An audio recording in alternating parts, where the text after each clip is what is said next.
ચાલો આ ઘઉં છે, આ તબેલો છે, અમે ધોરિયો કરી રહ્યા છે, અશ્વિન ધોરિયો કરી રહ્યો છે, કોદારી ખોદીને. અશ્વિન શું કે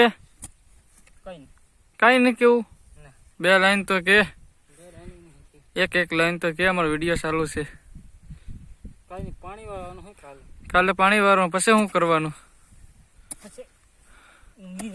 ઊંઘી રહેવાનું. તમારા લગ્ન થઈ ગયા? વાંઢા છે ત્યાં હોય તો કહેજો ભાઈ, અમારે બીજી ફેરું લગ્ન કરવાના છે.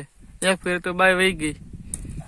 હા વાંઢો છો, મારે જ લગ્ન કરવા પડશે. તારે જ લગ્ન કરવા. છોકરા છે કે નથી? બાયડી વિના છોકરા શું થાય કેમ?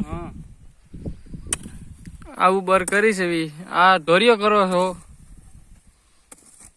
આ શું કરો તમે? ધોરિયો પછી પાણી જવા દેવાનું. બીજું કઈ કહેવત કરા? એવું તો નતો કરવાનો. અમારે છે ને એક સેટ નહીં માનતા એટલે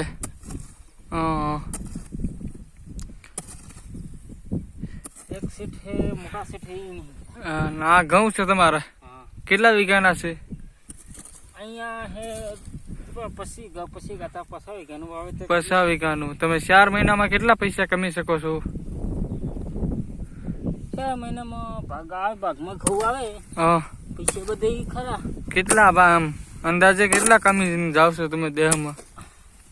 દેહમાં કમાઈ જઈએ ને અત્યારે ઘઉંનું, એટલે ઘઉંનું ફાયદો છે. બેસો ઉપાડ તો નથી થયો નહીં. ઘઉંમાં ઉપાડ નથી.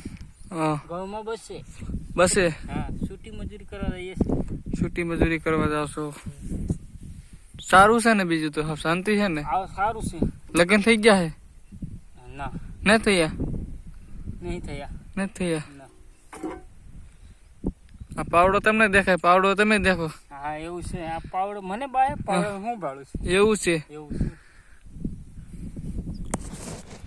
બીજું કઈ કેવું છે? નહીં. બે લાઈન કહી શકો છો તમે જે કેવું હોય. હવે શું કહી શકીએ? કાલે ઓલા તાર બન્યા. હા, એમાં રોજરા ઘરી ગયા હતા, તે તાર બન્યા છે. હા, અડધા વીઘા 3 વીઘા ધાર વાવી છે પાકવા માટે. રીંગણ વાવ્યા છે. રીંગણ ભાવ સારા આવતા હે રીંગણ ના? હા, રીંગણનો ભાવ સારા આવે છે. કિલોને 70-80 રૂપિયા આ જાય છે. તમારે રોયડા ભૂણા લાગે? હા લાગે. બહુ આવે છે. તમારે ઘઉં ના પાકે એટલે કેટલા ભાવ દેશે તમને? આવું બિયારણ તો 1350 રૂપિયા વાળું બિયારણ લાયા છે. હા, પણ ભાવ અત્યારે 1000 રૂપિયા તો ફાયદો છે. 1000 રૂપિયા? 400 માં તો 500 માં તો જાય. હા, એટલે તો એટલા ગણીએ 500 ગણીએ તે હારા છે. આપણે લેવા જાવી તો ડબલ ભાવ છે, વેચવા જાવી તો અડધા નથી આવતા. એની છે કે કઈ કહી શકો છો તમે? બે લાઈન કહી શકો છો? શું કરવાનું? વેપારીને પાવડો ડોહી ગાલવાનો. ભાવ નહીં હાલતા એટલે ખેતી કરીને અમે થઈ ખાતર વાવવાની, દવા છાંટવાનું, કેટલું પાણી, મજૂરી કેટલી થાય આમાં. 4 મહિના પાછું પાણી વાળવાનું, ને પછી અડધા ભાવમાં જાય તો પછી વેપારીને પાવડો જ ગાલવો પડે.